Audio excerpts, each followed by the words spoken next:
ಪ್ರಿಯರೇ, ಶ್ರಮ ದಿನಗಳಲ್ಲಿ ದೇವರ ವಾಕ್ಯವನ್ನು ಧ್ಯಾನಿಸಲಿಕ್ಕೆ ತಮ್ಮೆಲ್ಲರನ್ನು ನಾನು ಪ್ರೀತಿಪೂರ್ವಕವಾಗಿ ಸ್ವಾಗತಿಸ್ತಾ ಇದ್ದೇನೆ. ಬನ್ನಿ, ಇವತ್ತು ನಾವು ಧ್ಯಾನಿಸುವ ವಿಚಾರ ಪಿಲಾತನ ಮುಂದೆ ಯೇಸು. ಪ್ರಾರ್ಥಿಸೋಣ. ಪ್ರೀತಿಮಯ ತಂದೆ, ನಿಮ್ಮ ವಾಕ್ಯ ಎಫೆಸದವರಿಗೆ ಬರೆದ ಪತ್ರದಲ್ಲಿ ಹೇಳುವಂತೆ ಪವಿತ್ರಾತ್ಮರ ಕೊಡುಗೆಯಾದ ದೇವರ ವಾಕ್ಯವು ನಿಮಗೆ ಖಡ್ಗವಾಗಿರಲಿ. ಪವಿತ್ರಾತ್ಮರ ಶಕ್ತಿಯಿಂದ ನಮಗೆ ನೀಡಲ್ಪಟ್ಟಂಥ ಈ ದೇವರ ವಾಕ್ಯವು ನಮ್ಮ ಅನುದಿನದ ಕಷ್ಟಗಳನ್ನು ಜಯಿಸಲು ಶಕ್ತಿ ನೀಡುತ್ತದೆ, ನಮ್ಮ ಮನಸ್ಸಿಗೆ ಬೆಳಕು ನೀಡುತ್ತದೆ.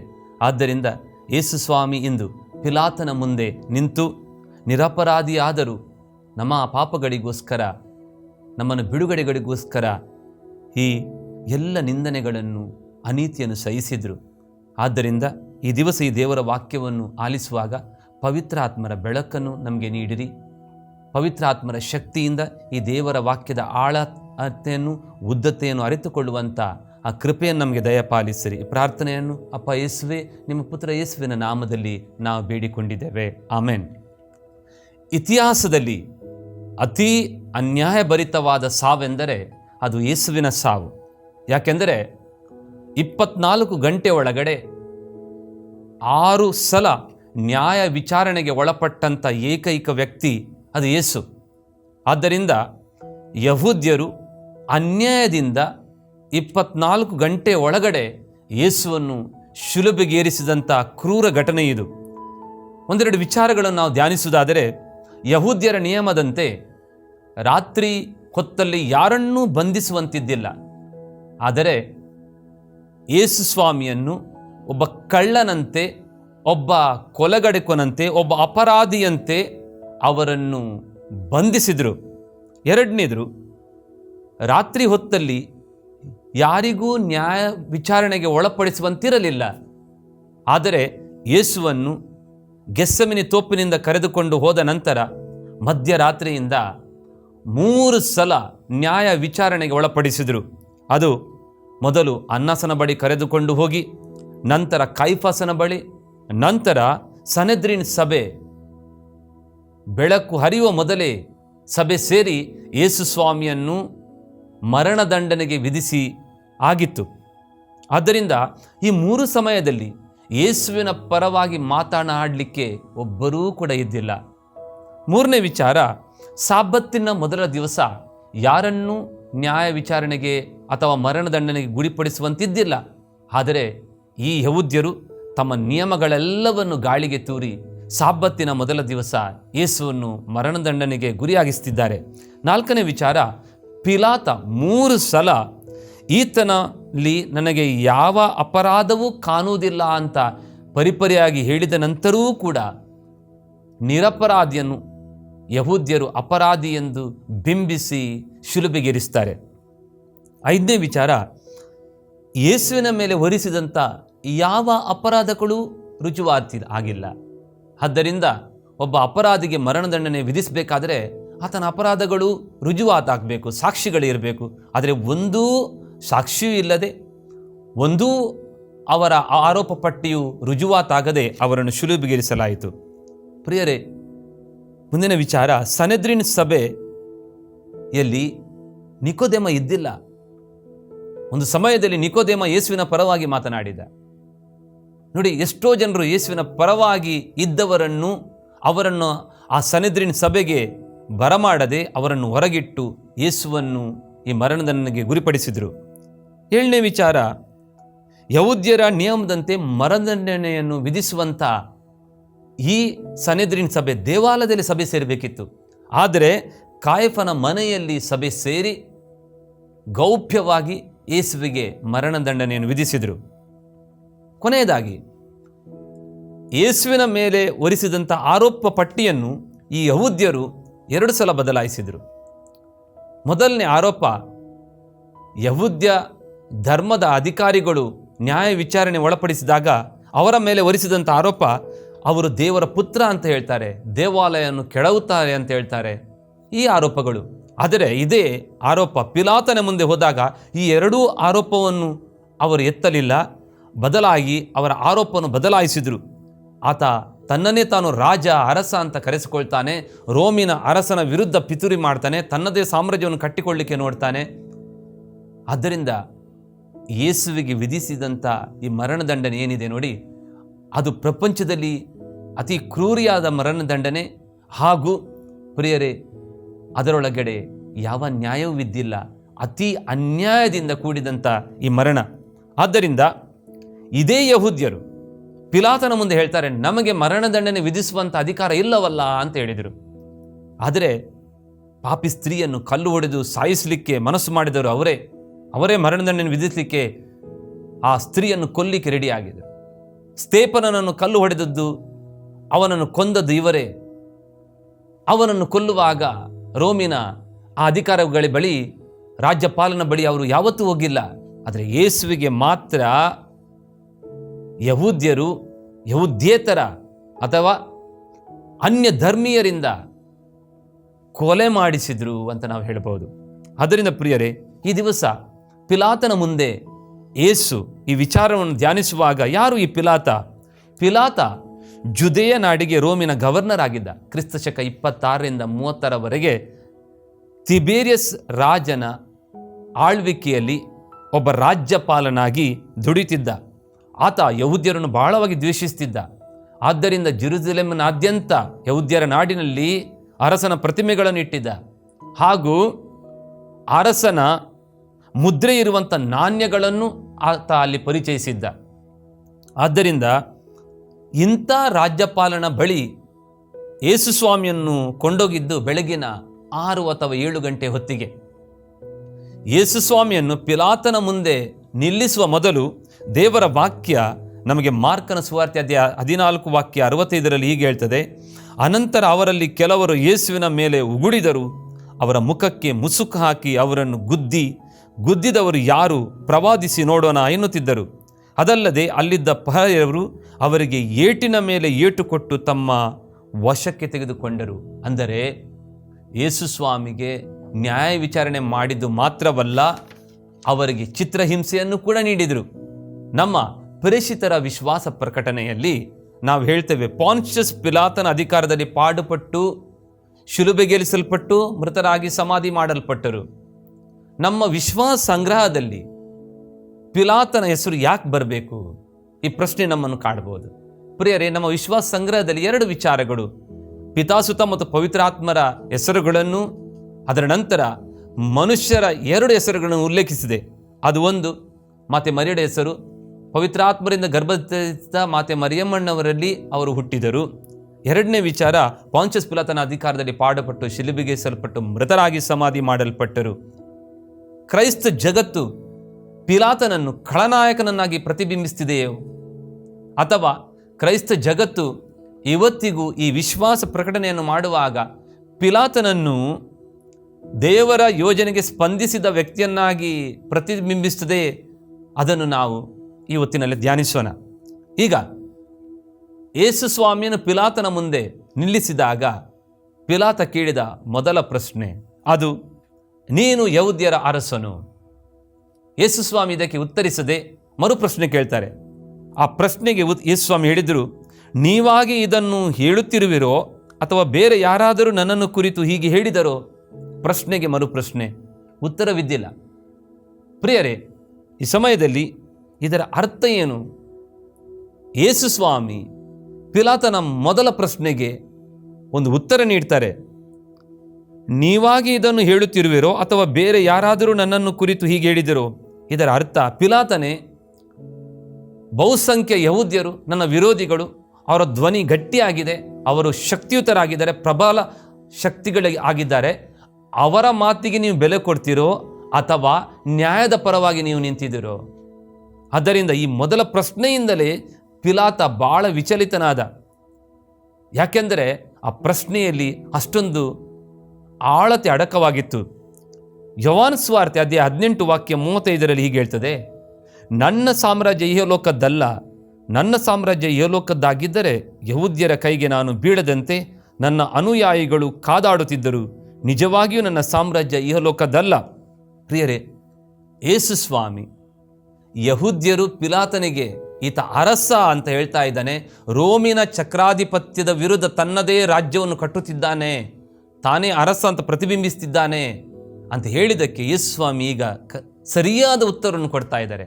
ನನ್ನ ರಾಜ್ಯ, ನನ್ನ ಸಾಮ್ರಾಜ್ಯ ಈ ಲೋಕದಲ್ಲ. ಅಂದರೆ ನಾನು ಯಾವತ್ತೂ ರೋಮಿನ ಚಕ್ರಾಧಿಪತ್ಯದಕ್ಕೆ ಸಹಸ್ಪರ್ಧಿಯಲ್ಲ. ನನ್ನ ಸಾಮ್ರಾಜ್ಯ ಏನಿದ್ದರೂ ಅದು ಸ್ವರ್ಗಲೋಕ ಸಾಮ್ರಾಜ್ಯ. ಪ್ರಿಯರೇ, ಯೇಸು ಸ್ವಾಮಿ ಒಂದು ಕಡೆ ಹೇಳಿದಿದೆ, ಮತ್ತಾಯ ಸುವಾರ್ತೆ 26:53, ನಾನು ನನ್ನ ಪಿತನನ್ನು ಕೇಳಿಕೊಂಡರೆ ಅವರು ತಕ್ಷಣವೇ 12 ದಳಗಳಿಗಿಂತಲೂ ಹೆಚ್ಚು ದೇವದೂತರನ್ನು ಕಳುಹಿಸುವುದಿಲ್ಲವೇ? ಪೇತ್ರನಿಗೆ ಕೇಳಿದಂಥ ಈ ಮಾತು. ಆದ್ದರಿಂದ ಯೇಸು ಸ್ವಾಮಿ ತಮ್ಮ ಸೇವಾ ಜೀವನದಲ್ಲಿ ತುಂಬ ಸಲ ಯಹೂದ್ಯರಿಂದ ಬಂಧನಕ್ಕೆ ಒಳಪಡಿಸುವಂಥ ಸಂದರ್ಭಗಳಿದ್ದವು. ಈ ಯಹೂದ್ಯ ಅಧಿಕಾರಿಗಳು ಯೇಸುವನ್ನು ಬಂಧಿಸಲು ಸೈನಿಕರನ್ನು ಕಳಿಸಿದರು. ಆದರೆ ಆ ಸೈನಿಕರು ಯೇಸು ಸ್ವಾಮಿ ಇಷ್ಟೊಂದು ಅಧಿಕಾರಯುತವಾಗಿ ಮಾತನಾಡುವಾಗ ಪ್ರಿಯರೇ, ಅವರು ಆಶ್ಚರ್ಯಚಕಿತರಾಗಿ ಯೇಸುವನ್ನು ಬಂಧಿಸದೆ ಮರಳಿ ಬಂದರು. ಯಾಕೆಂದರೆ ಯೇಸು ಸ್ವಾಮಿ ಆ ಅಧಿಕಾರದಿಂದ ಮಾತಾಡ್ತಿದ್ರು. ಯೇಸು ಸ್ವಾಮಿಗೆ ಆ ರಾಜನಂಥ ಅಧಿಕಾರ ಇತ್ತು ಎಂಬುದನ್ನು ಅವರು ಕೂಡ ಒಪ್ಪಿಕೊಂಡರು. ಆದ್ದರಿಂದ ಪಿಲಾತ ಯೇಸುವಿಗೆ ಕೇಳಿದ ಪ್ರಶ್ನೆಗಳಿಗೆ, ಇದರ ಮೊದಲ ಪ್ರಶ್ನೆಗೆ ಆತನಿಗೆ ಉತ್ತರ ಸಿಕ್ಕಿದ ಕೂಡಲೇ, ಈತನಲ್ಲಿ ನನಗೆ ಯಾವ ಅಪರಾಧವೂ ಕಾಣುವುದಿಲ್ಲ, ಒಂದಲ್ಲ ಎರಡಲ್ಲ 3 ಸಲ. ಯಾಕೆಂದರೆ ಲೂಕನ್ ಸುವಾರ್ತೆ ಅದೇ 23:22 ಹೀಗೆ ಹೇಳ್ತದೆ, 3ನೇ ಸಾರಿ ಪಿಲಾತನು, ಏಕೆ ಇವನೇನು ಕೇಡು ಮಾಡಿದ್ದಾನೆ, ಇವನಿಗೆ ಮರಣದಂಡನೆ ವಿಧಿಸುವ ಅಪರಾಧ ಯಾವುದೂ ನನಗೆ ಕಂಡು ಬರುವುದಿಲ್ಲ. ಈ ಮಾತನ್ನು ಆತನು 3 ಸಲ ವಿವರಿಸ್ತಾನೆ. ಪ್ರಿಯರೇ, ಇದಕ್ಕಿಂತ ಮೊದಲು ಯೇಸು ಸ್ವಾಮಿಗೆ ನೀನು ಅರಸನೋ ಅಂತ ಎರಡನೇ ಸಲ ಪಿಲಾತನು ಪ್ರಶ್ನಿಸುವಾಗ ಯೇಸು ಸ್ವಾಮಿ ಹೇಳುವುದು, ಅಧ್ಯಾಯ 18 ಯೋಹಾನ್ 37ನೇ ವಾಕ್ಯ, ಅರಸ ಎನ್ನುವುದು ನೀವು ಹೇಳುವ ಮಾತು, ಸತ್ಯವನ್ನು ಕುರಿತು ಸಾಕ್ಷಿ ಹೇಳುವುದು ನನ್ನ ಕೆಲಸ. ಅದಕ್ಕಾಗಿ ನಾನು ಹುಟ್ಟಿದುದು, ಅದಕ್ಕಾಗಿ ನಾನು ಜಗತ್ತಿಗೆ ಬಂದುದು. ಸತ್ಯಪರರೆಲ್ಲರೂ ನನ್ನ ಮಾತಿಗೆ ಕಿವಿಗೊಡುತ್ತಾರೆ. ಇದಕ್ಕೆ ಪಿಲಾತ ಹೇಳ್ತಾನೆ, ಸತ್ಯ ಎಂದರೆ ಏನು? ಈ ಮಾತಿನಲ್ಲಿ ಯೇಸುವನ್ನು ಅನುಕಿಸುವಂತೆ ಆತನು ಈ ಮಾತನ್ನು ಹೇಳ್ತಾನೆ. ಪ್ರಿಯರೇ, ಇಲ್ಲಿ ಯೇಸು ಸ್ವಾಮಿ ತಮ್ಮ 3 ವರ್ಷದ ಸೇವಾ ಜೀವನದಲ್ಲಿ ಯಾವತ್ತೂ ಈ ಮಾತನ್ನು ಹೇಳಲಿಲ್ಲ. ಒಂದು ಕಡೆ ಯೇಸು ಸ್ವಾಮಿ ಹೇಳ್ತಾರೆ, ನಾನೇ ಸತ್ಯ ಮಾರ್ಗ ಜೀವ. ಅಲ್ಲಿ ಒಂದು ಬಿಟ್ಟರೆ ಈ ಸತ್ಯದ ವಿಚಾರವಾಗಿ ಅವರು ಯಾವತ್ತೂ ಮಾತನಾಡಿಲ್ಲ. ಹಾಗಾದರೆ ಈಗ ಪಿಲಾತನ ಮುಂದೆ ಈ ಸತ್ಯ ವಿಚಾರವಾಗಿ ಯಾಕೆ ಮಾತಾಡ್ತಾರೆ? ಅರಸ ಎನ್ನುವುದು ನೀವು ಹೇಳುವ ಮಾತು, ಸತ್ಯದ ಕುರಿತು ಸಾಕ್ಷಿ ಹೇಳುವುದು ನನ್ನ ಕೆಲಸ, ಅದಕ್ಕಾಗಿಯೇ ನಾನು ಹುಟ್ಟಿದುದು, ಅದಕ್ಕಾಗಿ ನಾನು ಜಗತ್ತಿಗೆ ಬಂದುದು. ಪ್ರಿಯರೇ, ನಮ್ಮ ಸಭೆಗಳಲ್ಲಿ ಎಲ್ಲವನ್ನೂ ನಾವು ಮಾಡುತ್ತೇವೆ. ಆದರೆ ಸತ್ಯದ ಪರವಾಗಿ ನಿಲ್ಲುವಂಥ ಸಂದರ್ಭಗಳು ಬಂದಾಗ ನಾವು ಮೌನಿಯಾಗುತ್ತೇವೆ. ಯಾಕೆಂದರೆ ಸತ್ಯ ನೋವು ತರ್ತದೆ, ಸತ್ಯ ನಮ್ಮನ್ನು ವಿಭಜಿಸ್ತದೆ, ಸತ್ಯ ದಂಗೆ ಏಳುವಂತೆ ಮಾಡುತ್ತದೆ, ಸತ್ಯ ಜನರನ್ನು ಕೋಪಗೊಳಿಸ್ತದೆ. ಆದ್ದರಿಂದ ಯೇಸುವಿನ ಕೆಲಸ ಈ ಪ್ರಪಂಚದಲ್ಲಿ ಸತ್ಯಕ್ಕೋಸ್ಕರ ನಿಲ್ಲುವುದು. ಆದ್ದರಿಂದ ಆ ಸತ್ಯದ ಸಾಮ್ರಾಜ್ಯವನ್ನು ನಾನು ಸ್ಥಾಪಿಸಲು ಇಲ್ಲಿ ಬಂದುದು ಎಂಬುದಾಗಿ ಪಿಲಾತನ ಮುಂದೆ ಯೇಸು ಸ್ವಾಮಿ ಮಾತನಾಡುತ್ತಾರೆ. ಯಹೂದ್ಯರು ಮಾಡಿದಿಷ್ಟೇ. ಯೇಸು ಸ್ವಾಮಿ ಸತ್ಯವನ್ನು ಮಾತನಾಡಿದಾಗ ಮರಣದಂಡನೆ. ಪಿಲಾತನು ಮಾಡಿದ್ದೂ ಇಷ್ಟೇ. ಯೇಸು ಸ್ವಾಮಿ ಸತ್ಯವನ್ನು ಮಾತನಾಡಿದಾಗ ಅದನ್ನು ಜೀರ್ಣಿಸುವಂಥ ಶಕ್ತಿ ಆತನಲ್ಲಿ ಇದ್ದಿಲ್ಲ. ಈಗ ಈ ಸಂದರ್ಭದಲ್ಲಿ ಪಿಲಾತನ ಹೆಂಡತಿ ಪಿಲಾತನಿಗೆ ಬಂದು ಒಂದು ಎಚ್ಚರಿಕೆಯ ಮಾತನ್ನು ಕೊಡ್ತಾಳೆ. ಮತ್ತಾಯ ಸುವಾರ್ತೆ 27:19, ನೀವು ಸತ್ಪುರುಷನ ತಂಟೆಗೆ ಹೋಗಬೇಡಿ, ಆತನ ದೆಸೆಯಿಂದ ಕಳೆದ ರಾತ್ರಿ ಕನಸಿನಲ್ಲಿ ಬಹಳ ಸಂಕಟ ಪಡುತ್ತಿದ್ದೇನೆ ಎಂದು ಹೇಳಿ ಕಳುಹಿಸಿದಳು. ಪ್ರಿಯರೇ, ಪಿಲಾತನ ಹೆಂಡತಿಯ ಹೆಸರು ಪ್ರೊಕುಲ ಅಥವಾ ಕ್ಲಾಡಿಯಾ ಅಂತ. ಆಕೆಯೂ ಕೂಡ ಯೇಸು ನಿರಪರಾಧಿ ಎನ್ನುವುದಾಗಿ ಪಿಲಾತನಿಗೆ ಮನವರಿಕೆ ಮಾಡ್ತಾಳೆ. ಆದ್ದರಿಂದ ಈಗ ಪಿಲಾತ ಯೇಸುವಿನ ಆ ನಿರಪರಾಧಿತನವನ್ನು ಗಟ್ಟಿಗೊಳಿಸುವುದಕ್ಕಾಗಿ, ಯೇಸುವಿಗೆ ನ್ಯಾಯ ಕೊಡಿಸುವುದಕ್ಕಾಗಿ ಈಗ 5ನೇ ಹಂತ ಇದು. ಆತನನ್ನು ಹೆರೋದನ ಬಳಿ ಕಳಿಸ್ತಾರೆ. ಅಲ್ಲಿಯಾದರೂ ಯೇಸುವಿಗೆ ನ್ಯಾಯ ಸಿಗ್ಬೋದು ಆ ಉದ್ದೇಶದಿಂದ.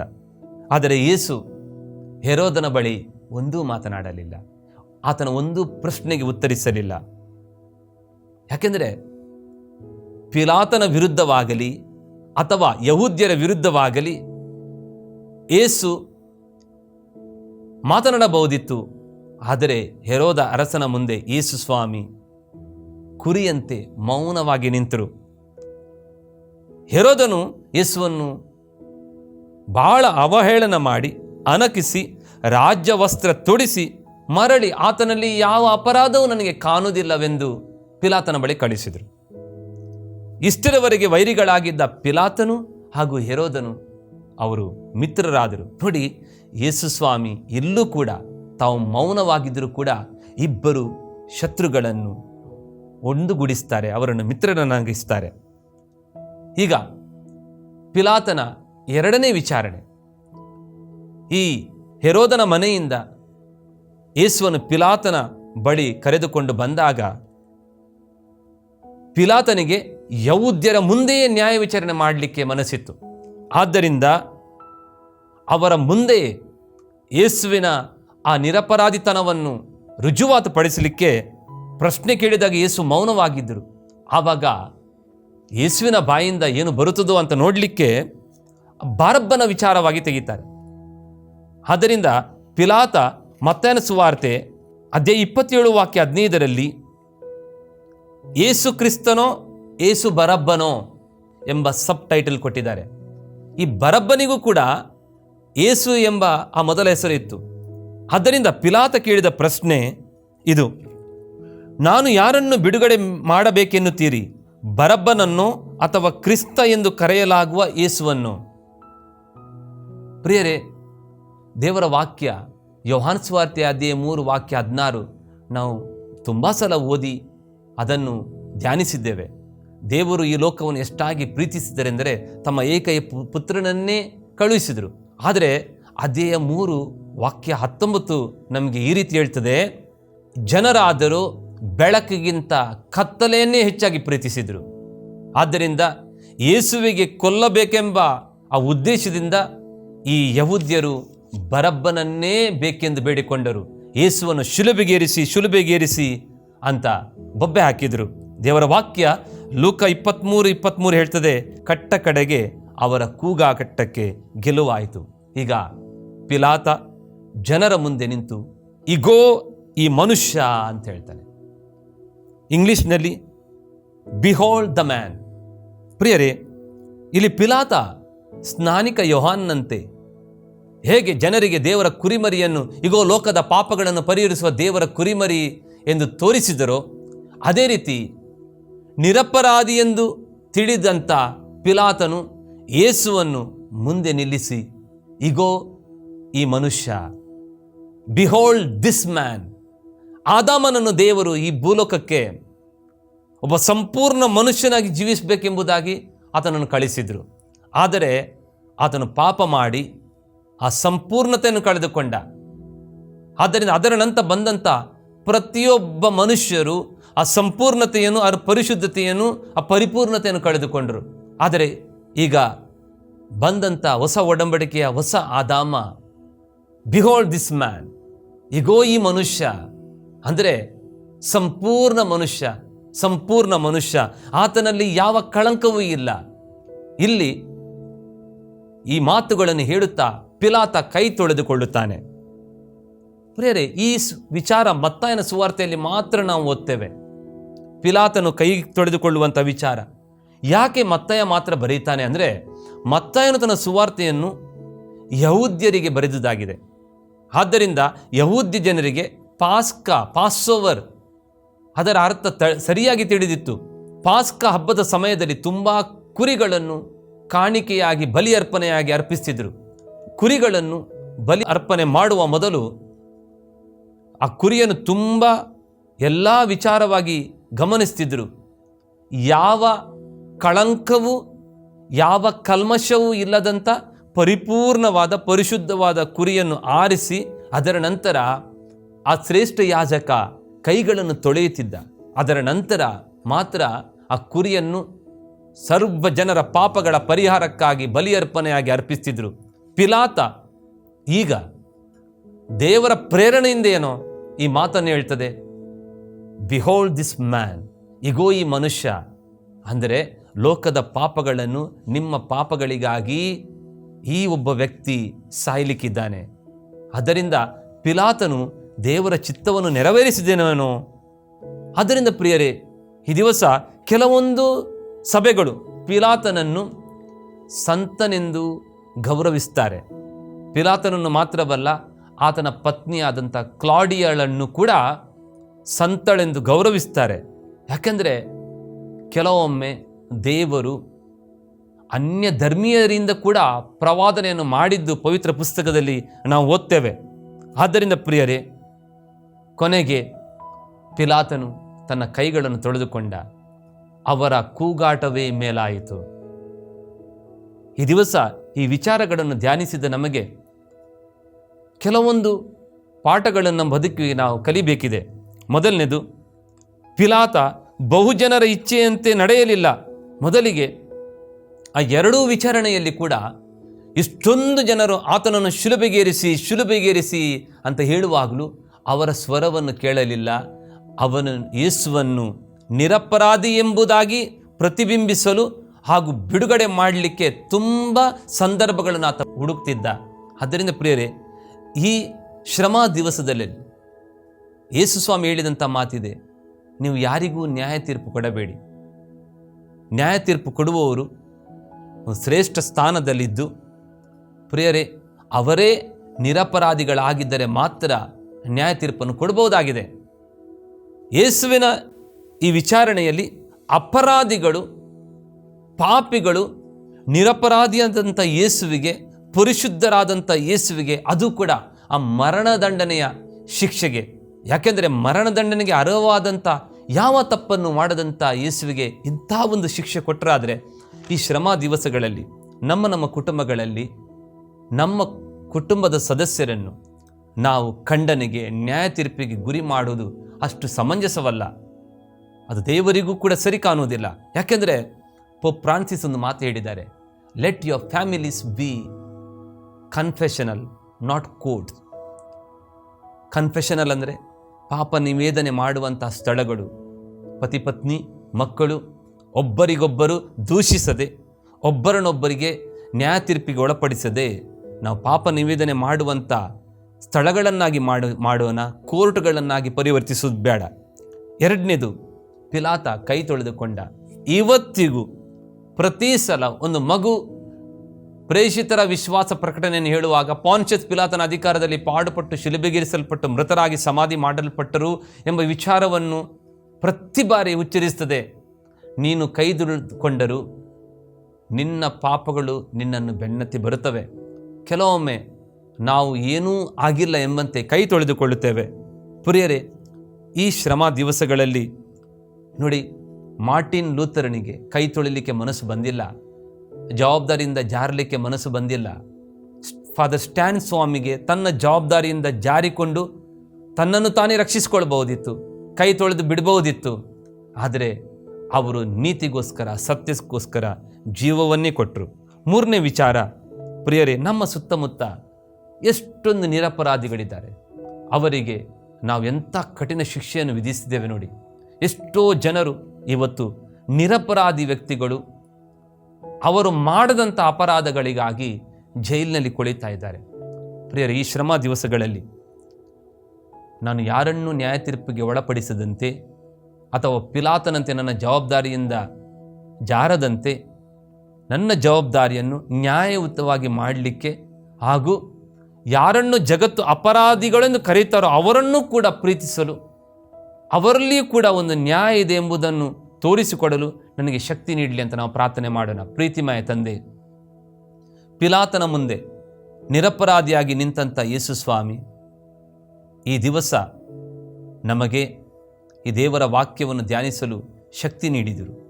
ಪ್ರಭು, ಇದರ ಪ್ರೇರಣೆಯಿಂದ ನಮ್ಮ ಕುಟುಂಬಗಳಲ್ಲಿ ಯಾರನ್ನೂ ನ್ಯಾಯ ತೀರ್ಪಿಗೆ ಒಳಪಡಿಸಿದಂತೆ, ಜಗತ್ತು ಕೆಟ್ಟವರೆಂದು ಪ್ರತಿಬಿಂಬಿಸಿದಂಥ ಆ ವ್ಯಕ್ತಿಗಳಿಗೂ ಕೂಡ ನಾವು ಪ್ರೀತಿ ತೋರಿಸಲು ಹಾಗೂ ನ್ಯಾಯದ ಪರವಾಗಿ ನಿಲ್ಲಲು ನಮಗೆ ಶಕ್ತಿ ನೀಡಿರಿ. ಪ್ರತ್ಯೇಕವಾಗಿ ಪ್ರಭು, ನಮ್ಮ ಎಷ್ಟೋ ಕ್ರೈಸ್ತ ಬಾಂಧವರು ಇಂದು ಬಂಧನದಲ್ಲಿದ್ದಾರೆ. ಅವರು ಮಾಡದಂಥ ಅಪರಾಧಗಳಿಗಾಗಿ, ಅವರು ಮತಾಂತರ ಮಾಡಿದರೂ ಎನ್ನುವ ಒಂದು ಕಾರಣಕ್ಕಾಗಿ ಸುಳ್ಳು ನೆಪವೊಡ್ಡಿ ಎಷ್ಟೋ ಸಾವಿರ ಜನರು ಬಂಧನದಲ್ಲಿದ್ದಾರೆ. ಅಂಥವರ ಮೇಲೆ ನಿಮ್ಮ ಕರುಣೆ ಬೀರಿರಿ. ಅಂಥವರ ಪರವಾಗಿ ಹೋರಾಡುವಂಥ ನ್ಯಾಯಾಧೀಶರನ್ನು ಆಶೀರ್ವದಿಸಿರಿ ಪ್ರಭು. ಅವರೆಲ್ಲರೂ ನೀವು ನಮಗೆ ನೀಡಿದಂಥ ಸ್ವಾತಂತ್ರ್ಯವನ್ನು ಅನುಭವಿಸುವಂತೆ, ನೀವು ನಮಗೆ ನೀಡಿದಂಥ ಬಿಡುಗಡೆಯನ್ನು ಅನುಭವಿಸುವಂತೆ ನಮಗೆ ಕೃಪೆ ನೀಡಿರಿ. ನಾವೆಲ್ಲರೂ ಈ ಶ್ರಮಾ ದಿವಸಗಳಲ್ಲಿ ನಿಮ್ಮ ವಾಕ್ಯಗಳನ್ನು ಧ್ಯಾನಿಸುತ್ತಾ ನಿಮ್ಮ ಮರಣ ಪುನರುತ್ಥಾನವನ್ನು ಇನ್ನೂ ಜಗತ್ತಿಗೆ ಪ್ರಚುರಪಡಿಸಲು ಬೇಕಾದಂಥ ಕೃಪೆಯನ್ನು ನಮಗೆ ದಯಪಾಲಿಸಿರಿ. ಈ ಪ್ರಾರ್ಥನೆಯನ್ನು ನಿಮ್ಮ ಪುತ್ರರಾದ ಪ್ರಭು ಯೇಸು ಕ್ರಿಸ್ತರ ನಾಮದಲ್ಲಿ ವಿಶ್ವಾಸಿಸಿ ಬೇಡಿಕೊಂಡಿದ್ದೇವೆ ಅಪ್ಪ ತಂದೆಯೇ, ಆಮೇನ್. ಸುವಾರ್ತೆ ತಲುಪದ ಊರು ಇರಲೇಬಾರದು, ಸಭೆಯೂ ಇಲ್ಲದ ಗ್ರಾಮ ಇರಬಾರದೆಲ್ಲಿಯೂ. ಸುವಾರ್ತೆ ತಲುಪದ ಊರು ಇರಲೇಬಾರದು, ಸಭೆಯೂ ಇಲ್ಲದ ಗ್ರಾಮ ಇರಬಾರದೆಲ್ಲಿಯೂ. ಇದುವೇ ನಮ್ಮ ಬಯಕೆ, ಇದುವೇ ನಮ್ಮ ಗುರಿಯು, ಇದುವೇ ನಮ್ಮ ಬಯಕೆ, ಇದುವೇ ನಮ್ಮ ಗುರಿಯು. ಸುವಾರ್ತೆ ತಲುಪದ ಊರು ಇರಲೇಬಾರದು, ಸಭೆಯೂ ಇಲ್ಲದ ಗ್ರಾಮ ಇರಬಾರದೆಲ್ಲಿಯೂ. ಸುವಾರ್ತೆ ತಲುಪದ ಊರು ಇರಲೇಬಾರದು, ಸಭೆಯೂ ಇಲ್ಲದ ಗ್ರಾಮ ಇರಬಾರದು.